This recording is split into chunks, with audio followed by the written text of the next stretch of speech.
बच्चों, आज हम लोग एक्सरसाइज 4.3 स्टार्ट करने वाले हैं। क्वेश्चन नंबर फर्स्ट देखिए, find the nature of roots of the following quadratic equation if real root exist find them. आपको नेचर ऑफ रूट्स बताने हैं। नेचर ऑफ रूट्स में अगर वो रियल रूट हैं तो उसको भी आपको क्या करना है, फाइंड करना है। तो सबसे पहले इक्वेशन फर्स्ट करेंगे हम। फर्स्ट पार्ट हमारा क्या कह रहा है, 2x² minus 3x plus 5 is equal to 0 हो गया। इसमें से हमें क्या करना है, ए की वैल्यू फाइंड करनी है, बी की वैल्यू फाइंड करनी है और सी की वैल्यू फाइंड करनी है। तो ए x² का कोफिशिएंट कितना हो जाएगा, 2 हो जाएगा, तो इसका ए की वैल्यू 2 हो जाएगी। अब बी देखिए, x का कोफिशिएंट -3 है, तो यहाँ पे कितना हो जाएगा, बी की वैल्यू -3 हो जाएगी। अब सी की वैल्यू देखिए, सी की वैल्यू कितनी है, 5 हो जाएगी। यानी हमारी ए बी सी की वैल्यू हमने फाइंड आउट कर लिया। अब हमें क्या करना है, डी की वैल्यू निकालनी है। डी का मतलब है डिस्क्रिमिनेंट। डिस्क्रिमिनेंट यानी b² minus 4ac। D is equal to b² minus 4ac।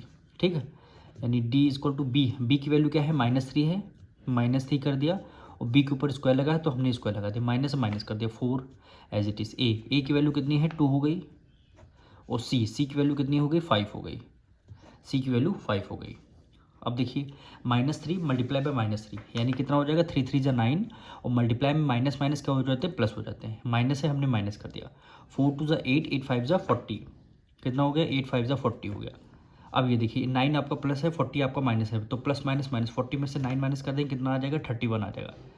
तो ग्रेटर नंबर कौन सा, 40 है माइनस का, इसलिए यहाँ पे डी की वैल्यू कितनी आ गई, -31।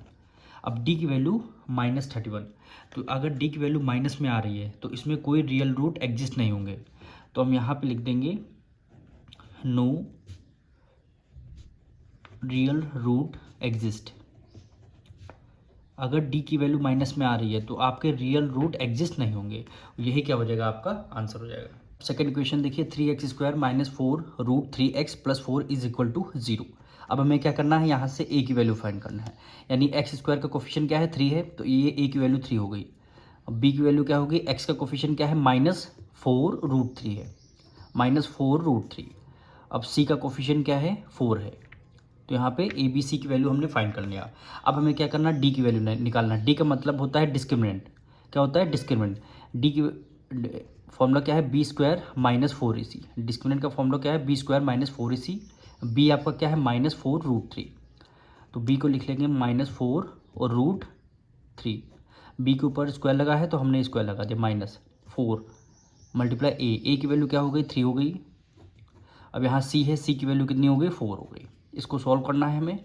अब यहाँ पे ये देखिए, -4 रूट 3 को 2 टाइम करना है, यानी -4 रूट 3 को 2 टाइम करना है। अच्छा देखिए, 4 की मल्टीप्लाई 4 से करेंगे तो कितना हो जाएगा, 4 4 16, तो हमने यहाँ पे 16 लिख दिया।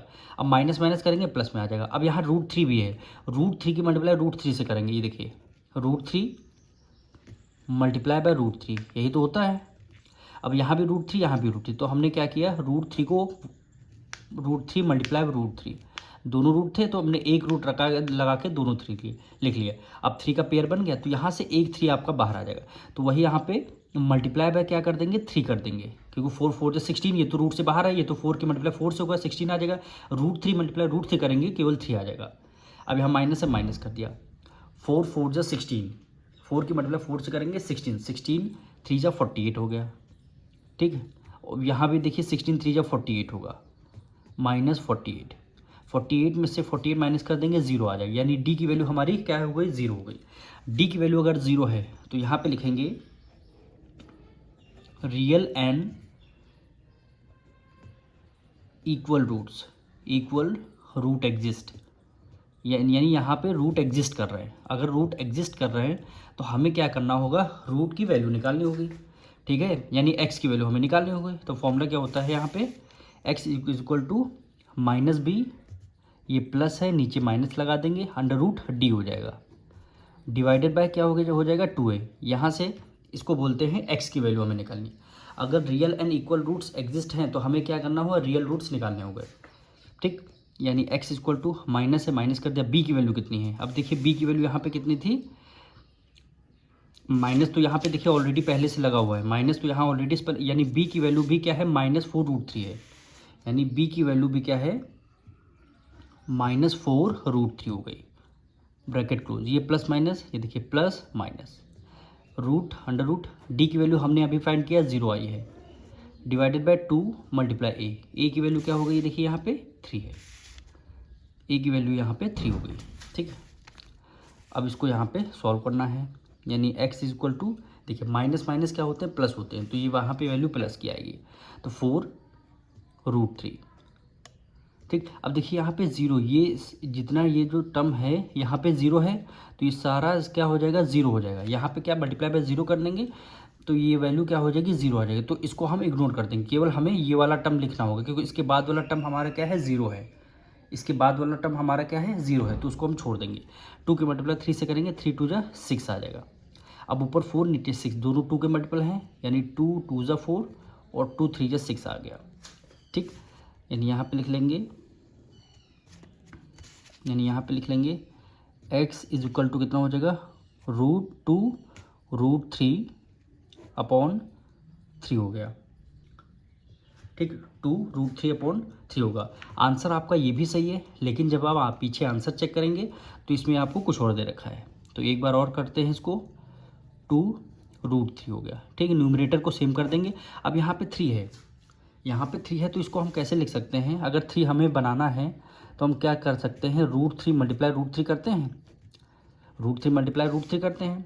अब इसको 1 टाइम लिखना है तो हमें क्या करना होगा, 3 मल्टीप्लाई 3 कर देंगे, यहाँ से एक 3 बाहर आ जाएगा, तो हमें यहाँ पे 3 दिया हुआ है, हम क्या लिख सकते हैं, √3 मल्टीप्लाई बाय √3 लिख सकते हैं। तो हमें वही करना है, यहाँ पे √3 मल्टीप्लाई बाय √3, न्यूमरेटर में √3, डिनोमिनेटर में √3 आपका कैंसिल हो गया, तब यहाँ पे कितना क्या आ जाएगा, 2√3 आ जाएगा, 2√3 आ जाएगा। अब देखिए क्वेश्चन बोला है real and equal roots, equal roots का मतलब है 2√3, एक बार और लिख देंगे, यानी 2√3, यानी यही कि ये क्या हो जाएगा, आपका आंसर आ जाएगा। इसका थर्ड पार्ट देखिए, 2x² - 6x + 3, यहाँ से a की वैल्यू फाइंड करने होंगे। x² का कोफिशिएंट क्या हो गया, 2 हो गया, b की वैल्यू क्या हो गई, x का कोफिशिएंट क्या हो गया, -6। ठीक, और c की वैल्यू क्या हो गई, यहाँ पे 3 हो गई। ए बी सी की वैल्यू हमने फाइंड कर लिया। अब हमें क्या करना है, डी की वैल्यू फाइंड करना है। डी का मतलब है डिस्क्रिमिनेंट, यानी D is equal to b² - 4ac, 4ac। B की वैल्यू क्या है, -6 है, बी के ऊपर स्क्वायर लगा तो हमने स्क्वायर किया, -4। ए की वैल्यू क्या है, वो हो गई यहाँ पे 2 हो गई, और सी की वैल्यू क्या हो गई, 3 हो गई। 6 की मल्टीप्लाई 6 से करेंगे, 6 6 जा क्या होता है, 36 होता है, माइनस माइनस क्या हो जाएगा, प्लस हो जाएगा, माइनस माइनस कर दिया, 4 2 जा 8, 8 3 जा 24, 8 3 जा कितना हो गया, 24 हो गया। 6 में से 4 गया, 2 आ जाएगा, 3 में से 2 गया, 1 आ जाएगा, यानी डी की वैल्यू कितनी आ जाएगी, 12 आ जाएगी, यानी डी की वैल्यू हमारी 12 आ जाएगी। डी की वैल्यू अगर 0 आ रही है और डी की वैल्यू अगर प्लस में आ रही है तो इसमें real and equal root exist होंगे। तो यहाँ पे लिखेंगे डी की वैल्यू प्लस में आ रही है, यानी कोई भी नंबर अगर आ रहा है तो यहाँ पे लिखेंगे रियल एंड डिस्टिंक्ट, क्या लिखेंगे, distinct root exist,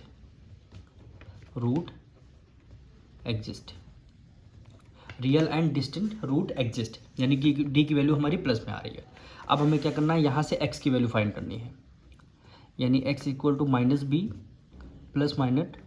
plus minus root D upon कितना हो जाएगा, 2a हो जाएगा। ठीक, यानी x equal to minus b की वैल्यू कितनी है, यहाँ पे देखिए b की वैल्यू क्या है, -6 है, तो हमने क्या कर दिया, b की वैल्यू -6, क्योंकि माइनस तो पहले से था, यहाँ पे b की वैल्यू -6। ठीक, ये आपका प्लस माइनस डी की वैल्यू कितनी आ गई, यहाँ पे 12 आ रही है, तो डी की वैल्यू हमारी कितनी हो जाएगी, 12 हो जाएगी, डिवाइडेड बाय 2 मल्टीप्लाई ए की वैल्यू कितनी है, हमने यहाँ पे 2 है, ए की वैल्यू कितनी हो जाएगी, 2 हो जाएगी, यानी x equal to minus minus क्या हो जाएगा, प्लस हो जाएगा, 6 प्लस माइनस। ठीक, अब हमें क्या करना है, 2 के फैक्टर निकालने होंगे, तो रूट के अंदर ही हम लोग फैक्टर निकालेंगे, यानी 2 मल्टीप्लाई 2, 2 2 जा 4, 4 3 जा 12, 12 के हमने फैक्टर निकालनी है, तो 2 मल्टीप्लाई 2 मल्टीप्लाई 3 हो गया, डिवाइडेड बाय कितना हो गया, 2a हो गया। 2 की मल्टीप्लाई 2 से करेंगे तो डायरेक्ट हम यहाँ पे 4 लिख सकते हैं, 2 की मल्टीप्लाई 2 से करेंगे तो हम यहाँ पे डायरेक्ट 4 लिख सकते हैं। अब यहाँ पे देखिए x इज इक्वल टू 6 हो गया, प्लस माइनस देखिए 2 है और रूट के अंदर 2 मल्टीप्लाई 3 यानी 2 का पेयर बन गया। तो हम क्या करेंगे, 2 को बाहर निकाल लेंगे और रूट 3 हो गया, डिवाइडेड बाय 4 आ जाएगा, डिवाइडेड बाय 4 आ जाएगा। अब हमें यहाँ पे क्या करना है, यानी x यहाँ पे 6 है, ये 2 है, तो हम क्या करेंगे 2 को बाहर कॉमन ले लेंगे। 2 की टेबल में 6 3 टाइम में आता है, ये प्लस है ये माइनस है, 2 को बाहर कॉमन ले लिया, बचेगा यहाँ पे रूट 3 बचेगा, ठीक, डिवाइडेड बाय 4 हो गया। ये 2 है ये 4 है, यानी 2 1 2 और 2 2 आपका क्या हो जाएगा 4 हो जाएगा, ठीक। यानी x इक्वल टू कितना हो गया 3 plus minus root 3 divided by 2 हो गया। इसके आगे आप सॉल्व नहीं कर सकते। अभी देखिए यहाँ भी प्लस है माइनस है, तो यहाँ पे क्या हो जाएगा, हम इसको 2 टाइम लिख देंगे, ठीक है, डिस्टिंक्ट रूट है, तो यानी एक बार हम प्लस करके लिख देंगे 3 रूट 3 डिवाइडेड बाय 2 हो गया। तो एक बार हम माइनस करके, क्योंकि प्लस भी है, प्लस भी वैल्यू है माइनस भी है, तो एक बार लिख देंगे 3 माइनस रूट 3 डिवाइडेड बाय 2 हो जाएगा। ये दोनों रूट्स हमारे आ चुके हैं, यही आपका आंसर हो जाएगा।